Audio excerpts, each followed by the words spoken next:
So in this video, I'm going to do some questions from UTME Physics. UTME in full is Unified Tertiary Matriculation Examination. It is an exam that is done in Nigeria. Without wasting any more time, I'll get straight to it. These are physics multiple choice questions. Number one, when a brick is taken from the Earth's surface to the moon, its mass is, now what happens to its mass? Now we all know that mass by definition is simply the amount of the quantity of matter in a substance. That is the definition of mass. Meaning that if you have the amount of flesh you'll have while you're on Earth will be the same amount of flesh you'll have when you go to any other planet. So in other words, mass, the quantity of matter in a substance, will remain the same whether you're on Earth's surface or you're in another planet. So in other words, here the answer to this is when they say that when a brick is taken from the Earth's surface to the moon, its mass remains constant. The answer is B. Its mass will remain constant. However, what will change will be the weight. Why does the weight change? Because the acceleration due to gravity on Earth is different from the acceleration due to gravity on the moon. The gravitational pull on Earth is stronger, so your weight on Earth will be more compared to when you're on the moon. On the moon, the gravitational pull is weak, so your weight on the moon will be low. But what remains constant is the quantity of matter in your body. In other words, your mass remains constant. So this is how I intend to do these kinds of questions. This is the first video of a kind on this channel. I'll be discussing the question a bit widely, and I'll be also talking about some other things that are probably not included in the question, but issues that are related to the question. So we'll go to number 2. Number 2 says the resultant of two forces is 50 newtons. If the forces are perpendicular to each other and one of them makes an angle of 30 degrees with the resultant, find its magnitude. If the forces are perpendicular to each other and one of them makes an angle of 30 degrees with the resultant, let's say these are the two forces. We have that force right there and we have that other force right there. They are perpendicular to each other, so that is 90 degrees. So the resultant of two forces is 50 newtons. So we have this force, we do not know what this force is. We also have that force, we do not know what it is. However, the question says that if the forces are perpendicular to each other, so these two forces are perpendicular to each other, and the question continues to say that one of them makes an angle 30 degrees with the resultant. So let's choose this force and let's assume the resultant force is that one. That's the direction of the resultant force. The resultant force, according to our question, is 50 newtons. So if the resultant force is 50 newtons and this resultant force is making 30 degrees with this, because they say that if one of these forces is making 30 degrees with the resultant, find its magnitude. So when you look at this, let's try and make a triangle of forces from this sketch. If you're to make a triangle of forces, it would be this force moving that way. Then after that force, then we have this force moving up that way, like that. And then the resultant force, probably the resultant force is moving from the beginning to the end, like that. So if the resultant is 50 newtons, right here is 90 degrees. One of the forces is 30 degrees to the resultant. And so the question says, find the magnitude. So let's want the magnitude of this very force, which is 30 degrees to the resultant. So from this simple triangle of forces we have drawn here, we can use the sine rule to find this force. Let me call this x newtons. So to use the sine rule, you can say 50 over sine of 90.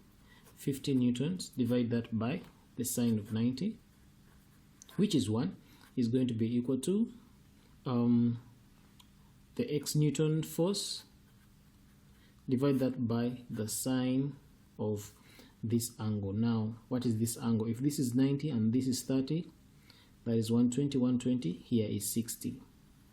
So this is sine of 60. So we find the value of x. This is going to become 50 over sine of 90. Sine of 90 is 1. So this x is going to become 50. Multiply that by sine of 60. And our answer is 43.3. So from here we can see that from 43.3 our answer is E. So we'll go right ahead to number 3. The pair of physical quantities that are scalar only are, we have impulse and time, volume and area, moment and momentum, length and displacement. Now, so we want physical quantities that are scalar in nature, only scalar. Remember, when you're talking about scalar quantities, we are talking about physical quantities that only have magnitude. In this pair, impulse has both magnitude and direction, so it can't be. In this pair, we have both volume and area. Here, momentum has both a component of velocity in it, even displacement. They both have velocity. These are vector quantities. They have both magnitude and direction. So the answer here is B. I have done a full video on physical quantities. The link is both in the info card and in the description below. Let's go to number 4. A train with an initial velocity of 20 meters per second is subject to uniform deceleration of 2 meters per second. The time required to bring the train to a complete halt is. Such questions, first summarize. A train with initial velocity 20 meters per second. So our initial velocity is 20 meters per second.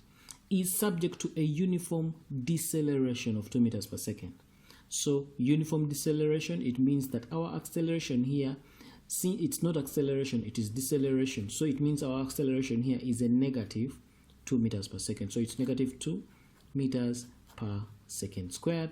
So the time required to bring the train, so they want us to find the time required to bring the train to a complete halt. It means our final velocity is 0, because when it's beginning an initial velocity of 20 and it's being decelerated to a complete halt, meaning it's coming to rest, so the final velocity is 0.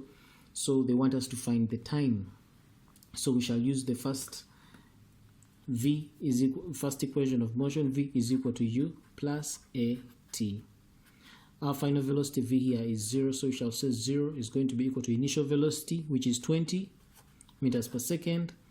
Of course, this is plus. Now, since acceleration is negative 2, so it's going to be minus 2 times t, which is the t we are looking for.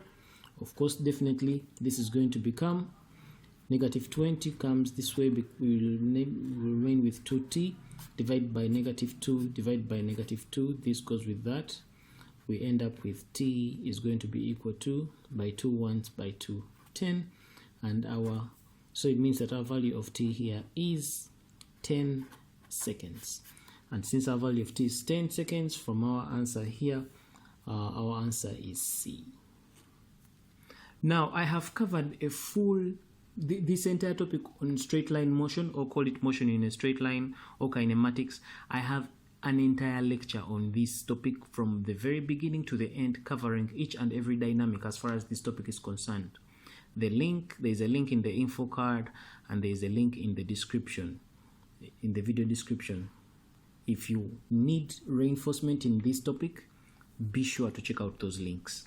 Number 5. A pump is capable of lifting 5,000 kilograms of water through a vertical height of 60 meters in 15 seconds.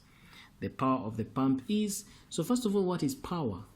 Power, by definition, by the way, power is the rate at which work is done. In other words, for us to calculate power, power is work done over time taken. Now I want to go into explaining what exactly work is. I've done a video on this. Link is in the description below and the info card. So what is work done in this case? Work done is given by force times distance, divide that by time. So what is for force here?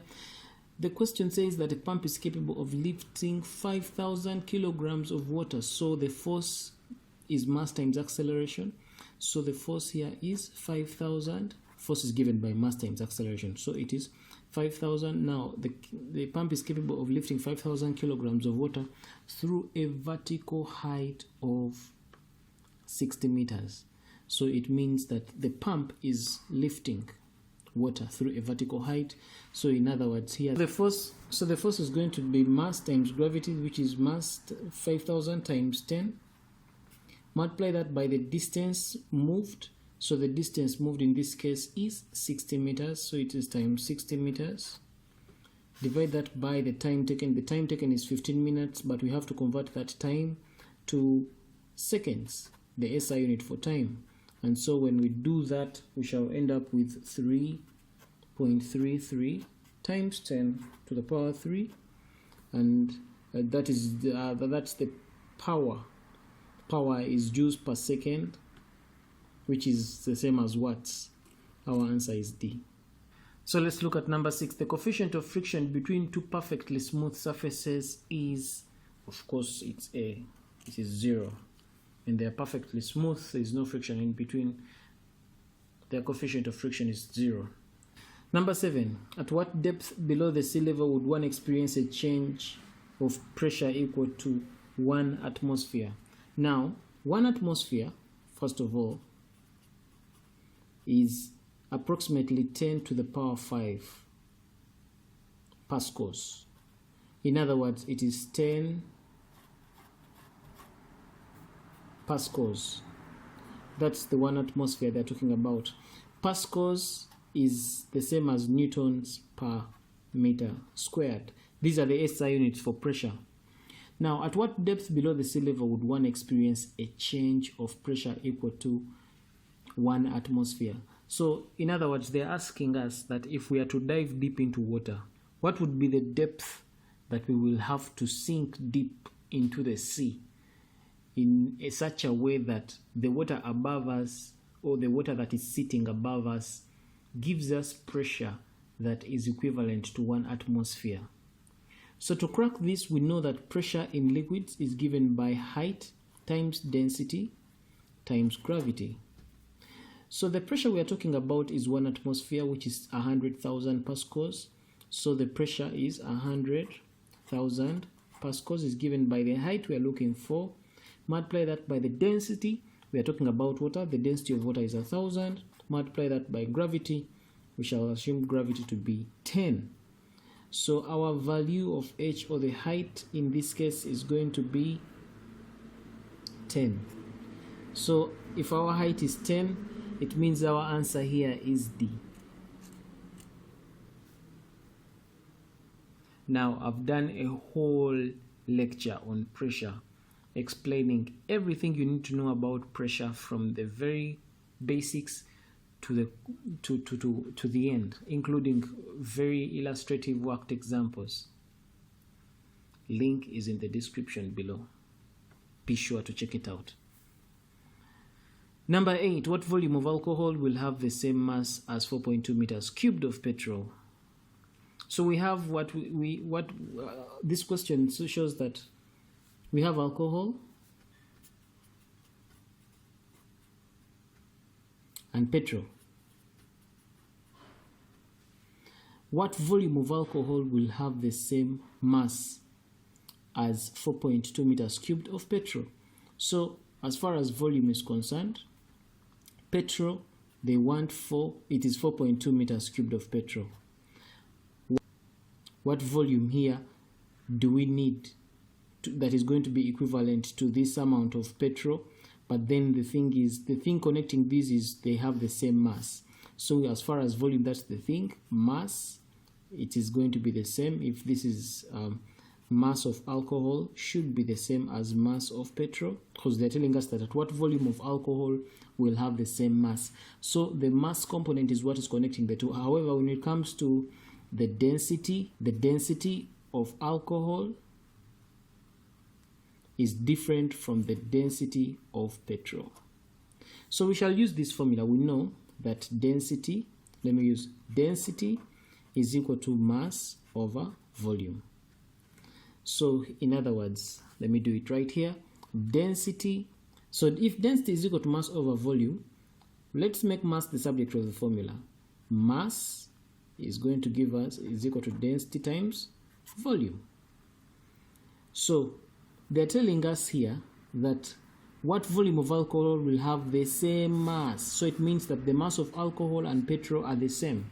So we shall simply come here and say that the mass of alcohol is equal to the mass of the petrol, because the masses are the same.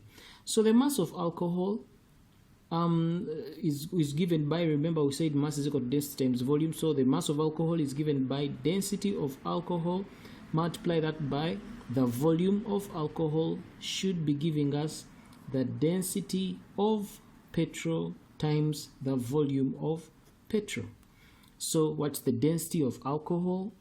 According to our question, the density of alcohol is this. So it's going to be 8.4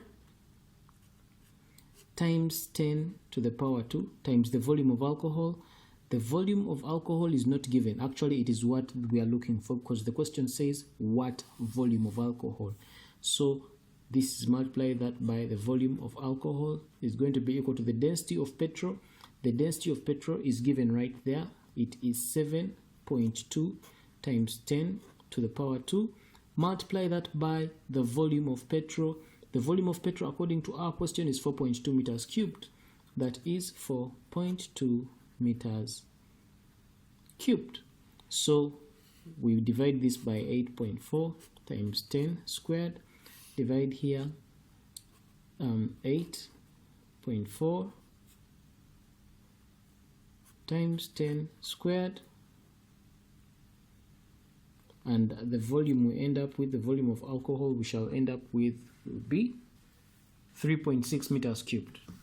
And so in this case our answer is D, 3.6 meters cubed. Points of an ungraduated thermometer are 400 meters apart. So we have a thermometer right there. It is ungraduated, meaning it is not labeled, it is not calibrated. They are telling us that we have ice and steam points. The ice point is the point corresponding is 0 degrees Celsius. Then we have the steam point, which is 100 degrees Celsius. And what we have in between here is what we call the fundamental interval, the distance in between. So they're asking us to calculate the length which corresponds to a temperature of 20 degrees Celsius. So what is the length that is corresponding to 20 degrees Celsius? So let's, this is 0 degrees Celsius, they're telling is the ice point, that's the steam point. So this is 20 degrees Celsius.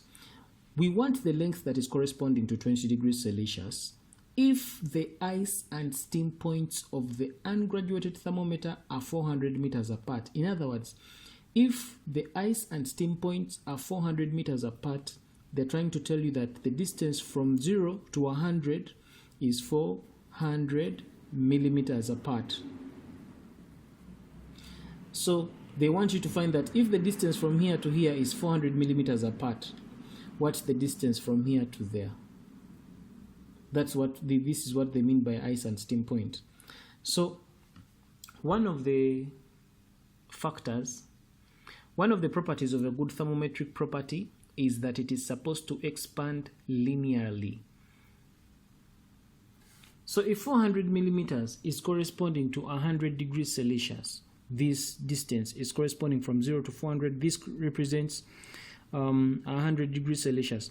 What about from 0 to 20? What is this length going to correspond to in as far as length is concerned? So if 400 millimeters is corresponding to 100 degrees Celsius, what about 20 degrees Celsius? What millimeters is going to correspond to? We shall call this x, and then we shall cross multiply. This times that gives us 100x is giving us 20 times 400. That gives us 400 times 20. We divide both sides by 100. This goes with that.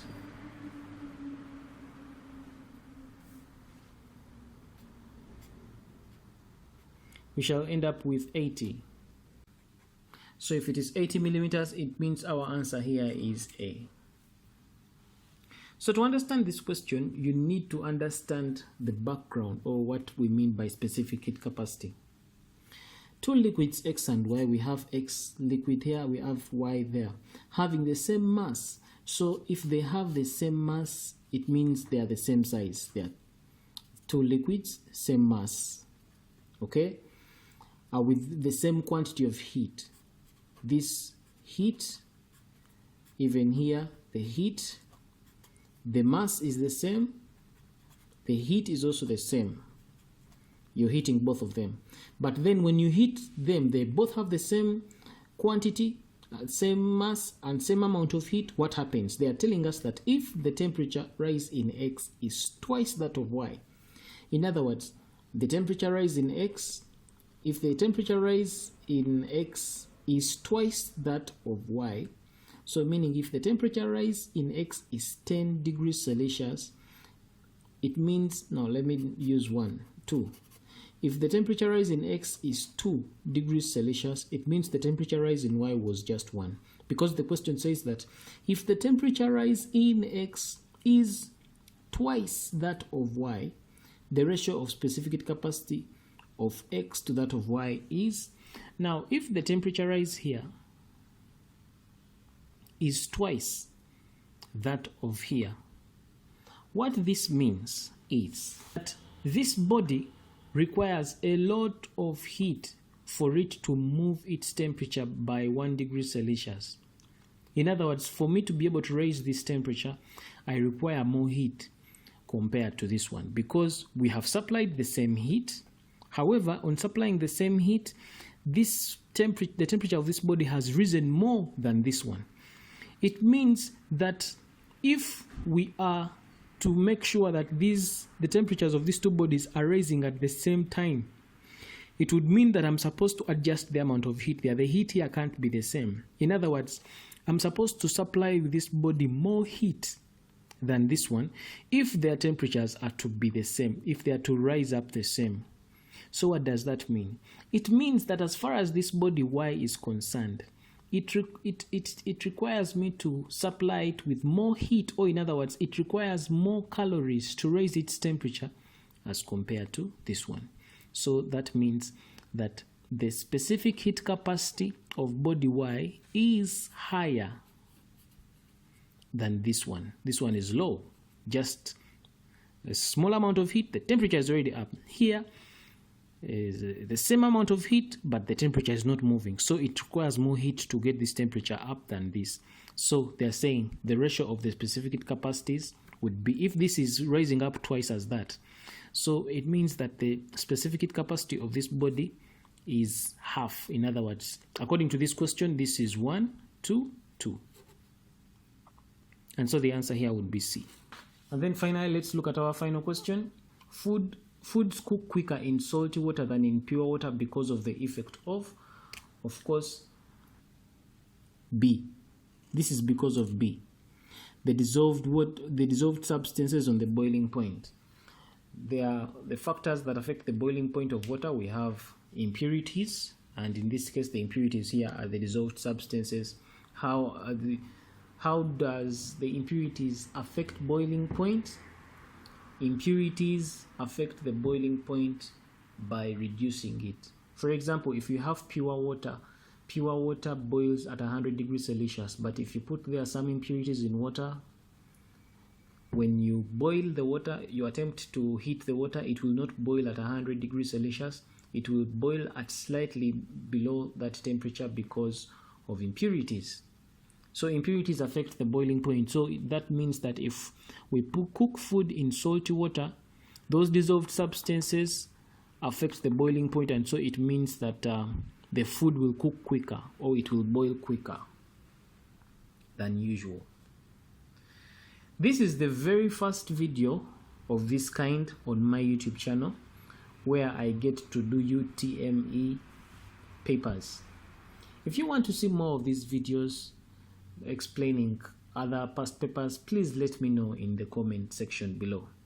Also, if you have a UTME past paper, or you have a JAMB past paper, and you have it in soft copy, in PDF format or Microsoft Word format, and you would like me to go over it, please simply email it to me. Email me that paper. My email is in the description below. Like this video if you like it. Be sure to subscribe to this channel if you've not yet subscribed. I encourage you to check out other physics tutorials on the channel. And as always, guys, thank you very much for watching. My name is Arnold Rangakuramia, and I will see you next time.